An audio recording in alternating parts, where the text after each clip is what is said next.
are invited to a murder.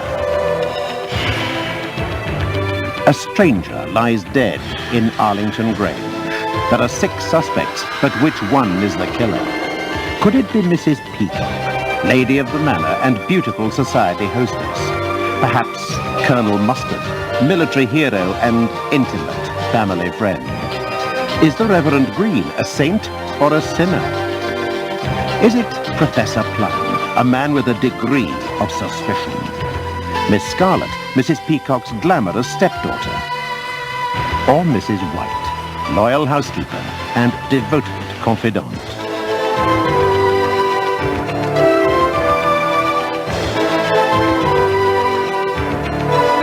Your host for Cluedo is Richard Madeley. Good evening. Well, would you believe it? There's been another murder here at Arlington Grange. Only this one might take some time making it to the newspaper headlines because the only journalist present just happened to be the victim. So where exactly did the hack's life come to a sudden and unexpected full stop? Well, one of 6 rooms. Could have been the library or the drawing room. Might have been the kitchen. Or then again, it could have been the billiard room or even the dining room. Or maybe just through here. This is the study. Now we have 6 potential murder weapons on display. There's this. Looks likely enough, an SAS dagger. Or perhaps it was this, the cheese wire. Maybe it was the snooker triangle, quite weighty. Or this, broken glass, plenty of sharp edges there. Maybe it was this, a small, innocent-looking, but in the right hands, deadly kitchen knife. Or maybe it was the microphone with this useful length of flex. Whatever, journalist Roger Morgan was absolutely certain that he was onto a big royal scoop. But when he was killed, the story died with him. Or did it?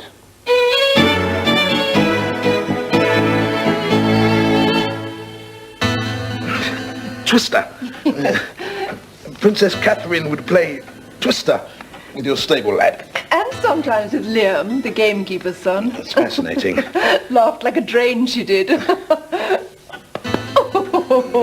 It's not right, that man being here. Asking all those personal questions about Princess Catherine. Royalty should be left in peace. And his book, it'll be full of lies. Smutty, hurtful lies. And him a vegetarian. It's not natural. Quite so. Mucky Scrabble was her absolute favourite. Mucky Scrabble. Yes, you know, when every word has to be a bit... It's all very interesting, but I'm not quite sure how it's going to sit in a revealing biography. Well, there's always her Madonna fixation. Madonna fixation. She was mad about Madonna. I couldn't count the number of times she'd strip down to her underwear in this very room and sing like a virgin. With this.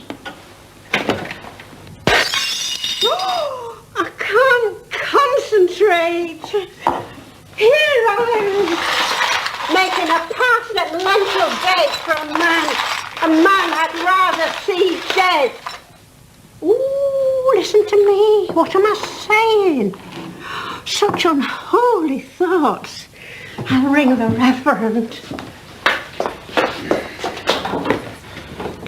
Careful, all this broken glass doesn't get into the food, Mrs. White. It could be nasty. You wanted to see me? This royal biography, how revealing is it meant to be? Well, as revealing as my research will permit.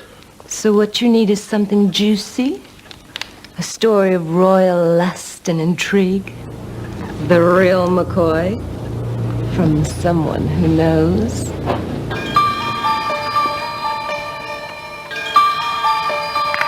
And of course for that you'd be prepared to part with a considerable financial settlement. The day of the royal wedding was the happiest day of my life. Even now, when I watch it on the video, I have to have a hanky. This goes far deeper than mere matrimony, Mrs. White. I mean, the vows of marriage have been breached many times, but this obscenity of a book threatens to destroy the very constitutional fabric of the Church of England. It may be that the princess is not Mrs. White, it matters not what the princess is. It is the protection of our future king that is of importance. I mean, Rock the King. and you rot the supreme head of the church itself. This man must be stopped.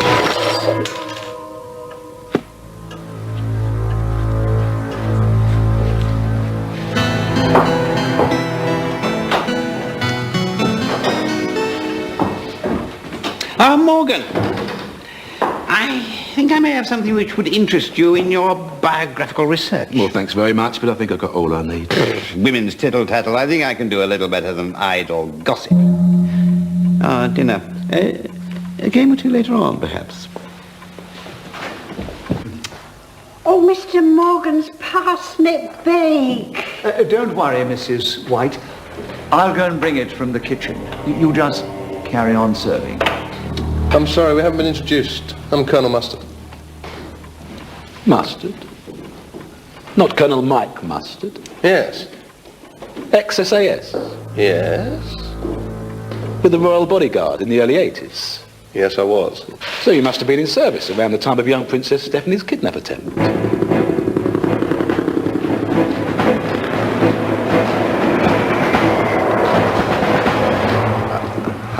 I wasn't there.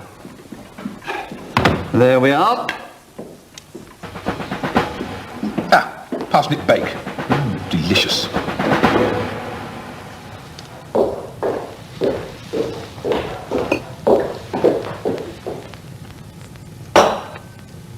I know it's not my place, Mrs. Peacock, but I don't think no good will come of you telling that man all them secrets about your society friends. No. If the royal family were to find out what you'd said about Princess Catherine, I wouldn't be surprised if they didn't want you no more at their garden parties or horse trials or royal premieres. No, I see what you mean. But it's too late, isn't it? It's never too late.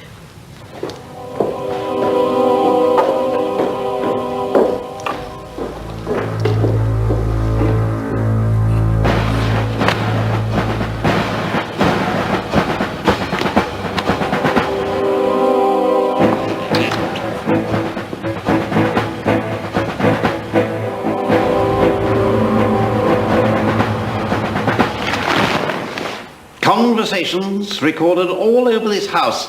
Some include some very interesting people, some very important people. You've got bugs planted around the house. Including a certain bedroom reserved for our most special guest, which has rendered up some extraordinary listening material.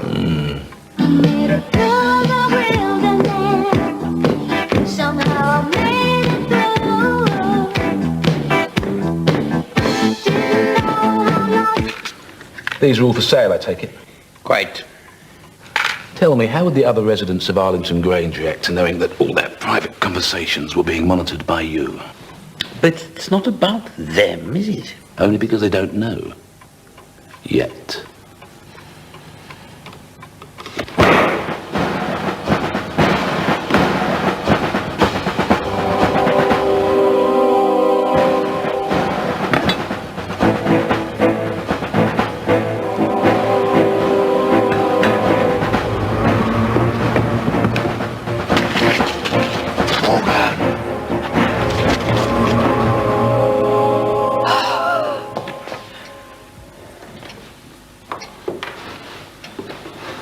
Mrs. Peacock, what on earth's the matter?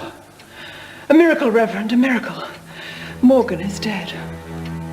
God does indeed move in mysterious ways his wonders to perform.